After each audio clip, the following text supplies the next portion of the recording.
Hello, beautiful humans of Earth. Welcome back to another episode. We're with Manoj today. What's up, man? And yeah, we're gonna walk and talk. This is a great place to walk into. And I'm having a little hard time trying to fit Manoj into the frame, but there we go. Should I walk back a little bit? Yeah, we're walk good. behind you. Cool. So yeah, let's start off this walk with talking about your roots. So let's pretend we're trees. I like that. Let's start with your roots. Where was Manoj born? Well, I was born in Sri Lanka, actually. Whoa. I was born in Sri Lanka many years ago. Okay. Yeah. Small little village, coastal village. So very much an island boy. Feel very at home near beaches and warm weather. Nice. Grew up there, and around the age of 6. Actually, back up a bit. Around the age of 3 was when I was kind of exposed to meditation, Buddhism, spirituality, Nice. and it's a very, very beautiful memory. But from there, that really started my journey, and then I ended up moving to Australia from there. So how long were? So you were born in Sri Lanka, and then you moved to Australia at what age? I was about 6.5, 7. Whoa. Yeah. Nice. Yeah, I moved to Melbourne. Actually moved to Queensland in Australia, which was at the time actually far north Queensland, which at the time a lot of my friends now say is like the Mississippi of the Mississippi of Australia, because it was very rural, very country, and then eventually I grew up in Melbourne. Nice. So growing up, what were some things that you experienced that shaped who you are? Oh, that's a great question. Yeah, a lot of things. I mean, the first thing was just realizing how different I was. Right. Growing up primarily in Australia at the time, the towns that we lived in were pretty rural. I was the only dark-skinned kid going around, so that made me very aware of my difference. I experienced probably the worst as a kid of what other kids can be like. Experienced a lot of racism and bullying and feeling very othered. Right. But the older I got, and moving to a much more cosmopolitan place like Melbourne, I became much more enmeshed in community. Yes. And for me, the communities that I was involved in as a kid, I wouldn't recommend everyone do it, because I was rolling around with some very bad people at the time. Yeah, but those experiences, I actually wouldn't really change them for the world, because they taught me a lot about suffering. A lot of the kids that I was rolling around with were they were just poor kids like me growing up, and so they really taught me a lot about hustling, taught me a lot about working, a lot about creativity. And from there, I met many years later, maybe like 15 years later, I ended up meeting someone that would end up changing my life. That was my first meditation teacher. Whoa. But yeah, what was growing his up, name? His or her name? His name is Channa Dasanaika. Yeah. Whoa. Yeah, great. And are you still connected with Chana now? I am, yeah. I don't see him obviously as much as I would like to, given I'm in New York now and he's still in Melbourne. But I actually sent him a message yesterday, because there's a day, it's called Guru Purnima, which in the Indian system, but also the Buddhist system, is a day where you acknowledge your teachers. Whoa, that's beautiful. And I sent him a message just thanking him for all the lessons he continues to teach me many years later. Nice. Nice. Thank you for sharing your roots. Yeah, you're welcome. Yeah, I'm also very curious about like the struggles that we've been through to that has shaped who we are. What's a really challenging moment in life that you've been through that made you stronger? I mean, where do we start? I got a couple. Anywhere. But no, I think one of them was going through the later stages of high school and into college and then into like my working life. Right. I was navigating a lot of anxiety, and that anxiety was really just a manifestation of being very lost and confused and not really understanding mental health like we do these days. This was 20, 25 years ago. And so through my journey, I was always trying to get well. I was always trying to get better because I thought there was a part of me that was broken, or there were a part of me that just was bad or whatever it was. And when I finally kind of discovered meditation, and in particular Buddhist meditation and a way of looking at the mind and a way of training the mind, I realized that there wasn't anything wrong with me. And I also realized that we can actually shape our minds. We can train our minds to be a little bit more clearer, more aware, and that gave me a lot of agency. So that was probably one of the biggest ones. Yeah. All right. For people who don't know about some of your endeavors and some of your passions, what are they? My endeavors and passions. Yes. I mean, I really do love the mind. If I had my time over again, I don't have many regrets. And this isn't a regret, but I wish I was more interested in the brain as a kid than I am now. I think I was more interested in spirituality and religion as a kid.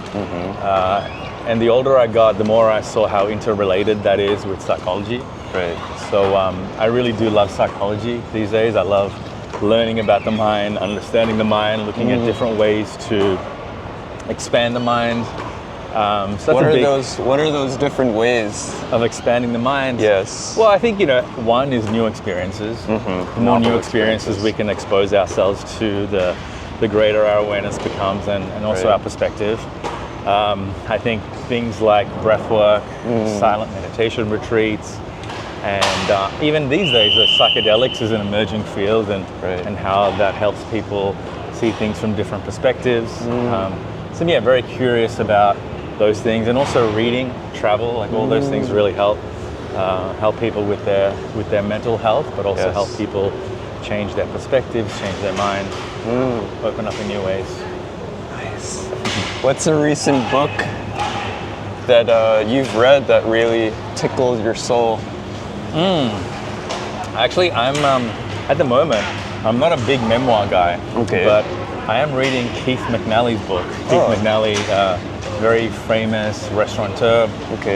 I'm not familiar with him. He's the founder of Balthazar. In the city, and a bunch of other restaurants. Yes. And he's got a book called I Regret Almost Everything, which I loved the title of. That is an amazing title. It's an amazing title, and no, it's just really great. He's a really great writer. I love his prose. I also love some of the stories he talks about, in particular around some of my most favorite people in the world, like Patti Smith, Mapplethorpe, and Basquiat. So some interesting things in there. But also gives me some nostalgia for what New York used to be like, back in the 80s and 90s. Yes. Nice. Now, what's a place you've traveled to recently that tickled your soul? I mean, recently, I just came back from a meditation retreat that I held. It was in Big Sur in Esalen. It was in Big Sur, and the place is called Esalen, not the other way around. But Big Sur is one of my most cherished places because it's so beautiful. It's got an amazing energy. Esalen, this retreat center, which is in Big Sur, actually is a culmination of 3 different bodies of water that kind of combine. So it has some sort of energetic charge whenever I'm there. And I just love being surrounded by both mountains and water. So that was a definite highlight. What kind of information did you download from that experience recently? I mean, the main insight was just to have fun. Nice. because on retreats that can be very serious. I get into like teacher mode and I want things to go a certain way. I want to teach people certain things. And I realized on this particular retreat that sometimes you just have to let that go and let whatever needs to come up. And then for me, it was just enjoying myself, spending time with my friends and letting people just have their own experience. Yeah. Amazing. All right. Thank you. You're welcome. So I'm curious about how you started the app. Let's talk about this app that you're a co-founder of. Yes. Yeah. So it was. How did it start? It's a culmination of an idea. The idea was really, there are so few people that have been exposed to mindfulness in an intentional way. Right. And what are the barriers to that? And I think some of the barriers are that it feels inaccessible, if it doesn't resonate with people, either on a design level or an emotional level or an experiential level. And then, it was really the brainchild of one of my other co-founders, Ride, he's the CEO, coming together with Peter, who's our CTO, and then eventually me, where, we sat down, we tried to understand what was missing in the marketplace, what do we want to experience. And for me, I wanted to experience something that was just very clear and clean and, mainly free from a lot of the baggage of practices like this in the past, where you get to experience them through a certain lineage or a certain belief system or a certain dogma. Yeah. And I don't think there's anything wrong with that. I think that's actually really good and really great. And I had to acknowledge that there were people that didn't want that.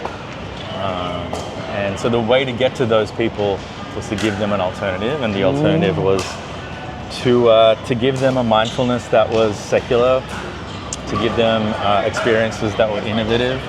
So to blend things like breathwork with meditation, with sound, bring in music in a very intentional way, bring in art and design in a very intentional way, and also bring in the things that we loved, and so putting them all together into the company that is open. Nice. Yeah. I love the name Open. Yeah, why do you like it? It's many meanings. Yeah. Many exactly meanings, right. And I feel like the world's opening up. You feel that? Yeah, I feel it through my heart. I feel like our hearts are starting to open up more as a collective. I really hope so. Yeah, I really hope so.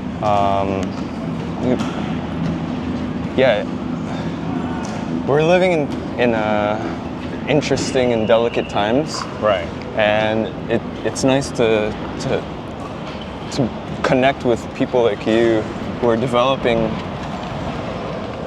technologies that are opening up our hearts more. Yeah. I mean, it is one of the catch-22s with opening up our hearts is that we tend to feel everything. Sometimes a lot of people might think that opening up themselves comes with risk, and the reality is it does. Yes. Because the more you practice awareness, compassion, kindness, inevitably the more you end up feeling. And if ultimately mindfulness as a practice makes you more sensitive to things, but not in a negative way, right? But just in a way where you just get a sense of all things. And so a lot of people don't like that. I think some people like to be ignorant, right? As a way to protect themselves. Yeah, right? It's more comfortable that way. It's more comfortable that way, exactly. And I respect that. So I think there's a place, and this is where really my Buddhist practice has been very useful, where we have to meet what hurts us, right, or what's scary, or what we don't understand, and bring real wisdom and real clarity to those experiences. So nervous system regulation isn't enough. in my books, because that just makes you really calm and passive. Right. But you also have to have some real understanding and wisdom around how to meet, all of life's challenges, as you say. Yes. So I think that's the interesting paradox about opening up.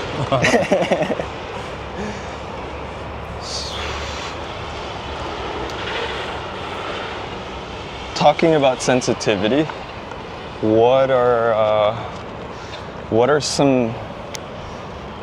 some things your senses are picking up for the future? Oh, great question. I mean, I've been in the wellness industry for about 16 years now. Whoa, it feels like it's a long long time. And I've seen, yoga was really big in the days that I started meditation and yoga, and it was like the biggest thing in Australia and the US actually. And then that's kind of, since COVID, gone down a bit, and people are into more HIIT and Pilates and breathwork, and then also psychedelics and all that sort of stuff. But I think my sense is that people are really searching for something at the moment, and especially with the rise of AI, Yes. where we can get any information we want right here, right now, and it's hard to trust the information we're receiving, Yes. whether it's through what we read or what we listen or what we see. So I think one sense that I get is that people are gonna go towards religion a lot more. Okay. I don't know. That's just a hunch. I think people want to feel a part of something, and religion, for what it's worth, gives us that. And it doesn't mean all religion is good. I'm not kind of proposing any of that, but I think it's an interesting thought pattern. Yes. Because religion gives us so much of what AI can't, which is gives us a sense of community, gives us a sense of ritual, gives us a sense of looking at a direction with a group of people.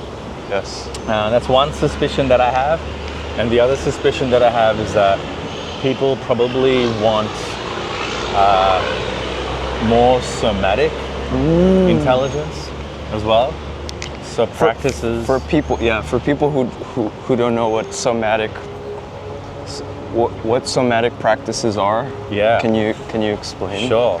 I mean, somatic really refers to the body, and so we have this quality of interoceptive awareness, which is what we sense within the body. So it's like when you go to a party and you meet someone, and then your body just kind of goes, I don't know what it is about this person. So that's interoceptive kind of awareness. Your body's giving you cues all the time. And in this context, what I suspect is that, again, with things like artificial intelligence and with so much information going on in the world, Yes. so much news and stuff like that, where I think we're going to be really wanting to feel something real. And that's where things like dancing, Okay. I get a sense will actually become more popular and pick up. Nice. Things like yoga, and just like random things like shaking and just moving the body in weird ways. Yeah, I feel like movement for sure, but movement in a way where you're really aware of what you're doing, not just throwing weight around. Right. Which isn't, I'm not saying it's bad, but I think there's a distinction there.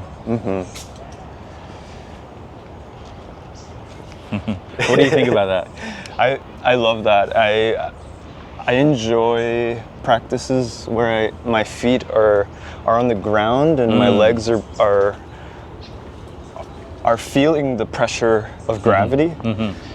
And yeah, it just makes me feel more alive. So like I really enjoy cycling a lot and dancing and ecstatic dance and Right. Anything that uses like pressure and that allows us to explore our mobility. I really enjoy. That's cool. And I also feel like there's an emergence of more of us doing these activities. Right. Yeah, I mean, it'd be so cool if more men got into this sort of stuff. Yes. Because, it's just such an amazing way for men to tap into their to their bodies, Right. and to feel different qualities and sensations and things Yes. like that. And thanks. You walk by kid sprinklers up there? In the Yes. woods? Yeah, they're And so, yeah, it'd be really cool if more men started to do shit like that. right. But we'll see. Hopefully people like you, guys like you, can start that. Yeah. One of my goals is for sure to get more people to feel the present moment. And How do you do that? I like spending time with people in nature. Recently, we went on a 6-hour hike, Wow, barefoot. that's amazing. On- Should we let on- this guy go a little bit? Yeah. On Where did you go? there's this beautiful trail that's like 3 miles in Woodstock, and yeah, we hiked it barefoot. Wow.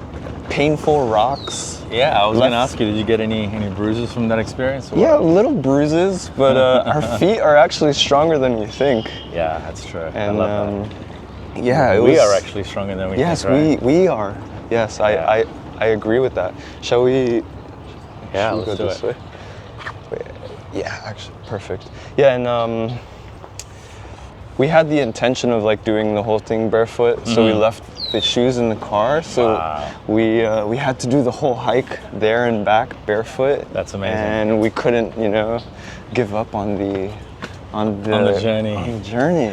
And it made me realize how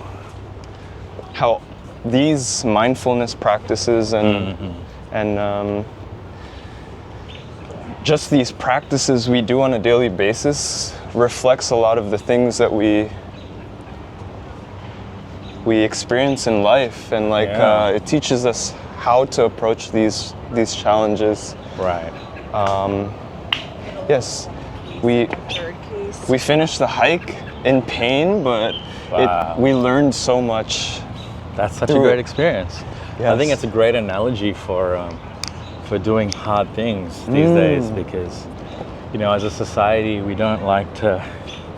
And Freud actually used to talk about this, right? The pleasure principle. We like things to feel good. We don't like things that don't feel good. And consciously going towards those uncomfortable moments Right. can teach us a lot about life and Yes. ourselves.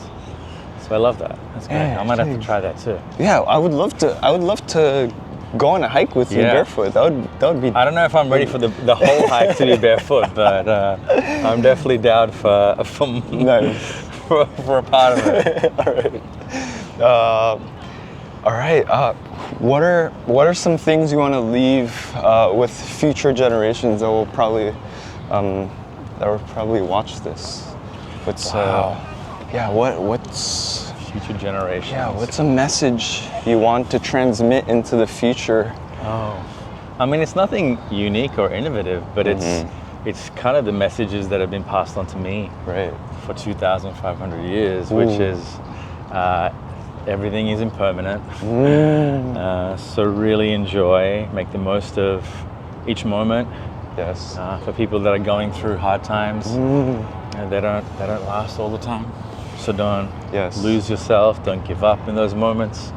For people that are on a winning streak in life, Right. then just remember that's also going to end at some point. Yes.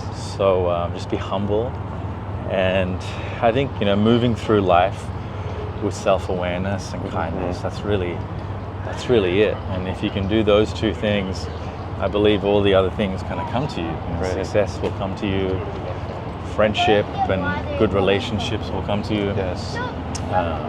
Your health will be good. But for me, it really starts with those two things. And if you can develop them at a young age, become self-aware, regulate your emotions, then I think you're setting yourself up for a good life. Nice. Yeah, Sweet. sure. Thank you so much for sharing this this special moment. Of course. And I would, Of course. yeah, I'd love to see how this all develops and how we all develop and Sure. where this all goes.